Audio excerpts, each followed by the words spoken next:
vécu différentes phases au niveau des instances où on parle de simplification. Et on parle de simplification tous azimuts, notamment la simplification pour les clients. Bon, ce qu'il faut voir, quand on dit ça, nous on considère qu'on n'est pas audible, parce qu'il y a plein de gens qui parlent de simplification. Moi j'ai eu l'occasion d'être au lancement des assises, puis toi aussi tu as été après, avec Olivier Grégoire, Bruno Le Maire. Bon, il y a tellement de sujets sur la table, donc nous on s'est dit on va restreindre le champ, et pour une fois on va s'intéresser à l'économie de nos cabinets. On a des services qui ont souffert, je parlais du guichet unique qui a quand même été une catastrophe dans la mise en œuvre. C'est une catastrophe pour les entreprises, mais aussi pour les collaborateurs des cabinets, notamment dans les services juridiques. Donc on veut éviter absolument ce genre de choses, et on a saisi la balle au bon quand Bruno Le Maire, en clôture du congrès de Montpellier, a parlé du mandat implicite, qu'on a depuis 2019 et qui ne s'est pas concrétisé en fait. Avec Florent et avec le CJEC, d'ailleurs, on a créé une petite équipe agile. Et 15 jours après le congrès, on était dans les bureaux à Bercy avec des propositions concrètes pour faire avancer la cause sur le sujet de la simplification, du mandat implicite, qu'on a ensuite décliné dans notre programme en identité numérique professionnelle. Enfin, tout ça, c'est lié en fait au travail de terrain qu'on a pu faire et sur lequel on pense qu'on peut vraiment être utile avec d'abord des choses simples.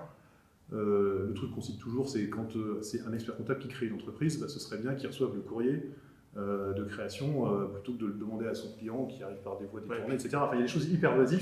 Si ça peut être dématérialisé aussi, ça serait pas mal. Ça serait pas mal. Et puis on a tous vécu aussi le fait de partager avec nos collaborateurs nos mots de passe pour qu'ils puissent en fait accéder à certaines plateformes. Voilà, c'est des choses qu'on ne veut plus revoir. Et c'est pour ça qu'on veut cette identité professionnelle numérique qui est vraiment importante pour nous.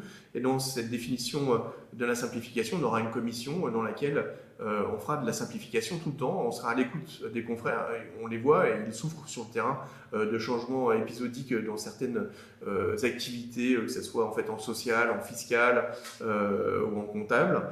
Et donc il faut qu'on puisse remonter ces informations très régulièrement. Donc une commission permanente sur la simplification et pas uniquement, par exemple, quand on a un salon d'agriculture, ça ne sert à rien.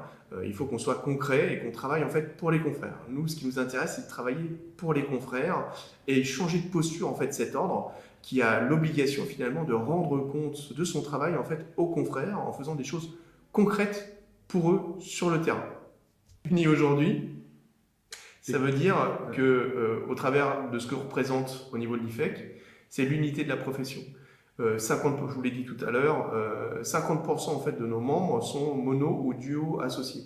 Donc, quand on parle, on a consulté l'ensemble en fait des différents types de professionnels du terrain qui ont des problématiques différentes, qu'ils soient en région, en outre-mer, sur la région parisienne, avec des objectifs qui doivent s'accorder pour faire la meilleure promotion possible de notre profession et qui amène tout le monde à s'interroger sur quel est l'avenir de la profession et surtout en fait en ayant une posture commune. Donc c'est ça en fait notre unité, c'est notre capacité finalement à rassembler l'ensemble des professionnels, je rappelle, 50% mono ou duo associés, adhérents de l'IFEC. Et c'est ça en fait notre force. Aujourd'hui, nous représentons cette unité et c'est nous qui sommes l'unité de cette profession.